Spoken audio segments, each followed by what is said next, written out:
Hi guys, it's Dr. YouTube. We got North Korea saying that they just tested an H-bomb, guys.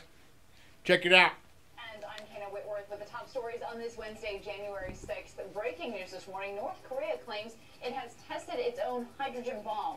Now, there's no confirmation from other countries, but a strong seismic event was detected about 5 miles from the North Korean nuclear test site. An hour later, North Korean state TV announced the test, saying it needs to protect itself, quoting here, from the evil threat of America. And the National Security Council says the U.S. cannot accept North Korea as a nuclear state. The first major El Nino storms hitting the West Coast. Conducted a successful ejection test of a submarine-launched ballistic missile last month, according to a U.S. online news report. The Washington Free Beacon quoted unnamed U.S. defense officials as saying on Tuesday that the North Korean military test-fired the SLBM, which the Pentagon branded as KN-11, from a submerged submarine on December 21st in the waters off North Korea's eastern port city of Sinpo. The communist state is said to develop the SLBM capability in the city.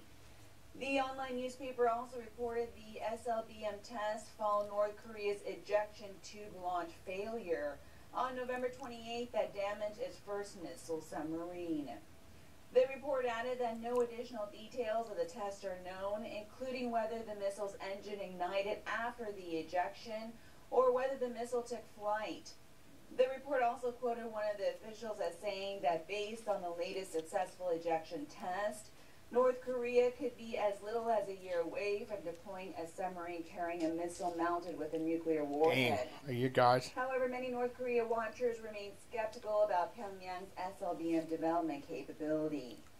Later on Tuesday, 38 North, a U.S.-based North Korea monitoring website referencing new commercial satellite imagery of the Sinpo South shipyard, said the report of last month's SLBM test by Pyongyang appears to be true.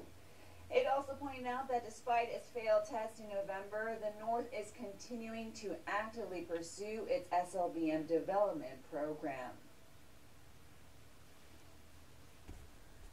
Long-range rocket that is widely seen as an intercontinental ballistic missile on which the communist state plans to mount a nuclear warhead. North Korea's official Korea Central News Agency on Monday quoted the head of the country's National Aerospace Development Administration as saying, "The world will clearly see a series of satellites of military-first Korea soaring into the sky." North Korea watchers in Seoul and Washington have not ruled out that prickly Pyongyang will again defy the UN Security Council's resolutions by launching a long-range rocket with a satellite on board around October 10th. The 70th anniversary of the founding of the Workers' Party. They also voiced the possibility of cyber attacks by the North on the celebratory occasion. North Korea has repeatedly said that its space project is a sovereign and peaceful program. U.S. experts monitoring the North's move via satellite say there have been no signs that a rocket launch is imminent at the North's main launch site at Pyeongchang in northwestern North Korea. All right, guys. Subscribe and like, comment. All right. Thanks.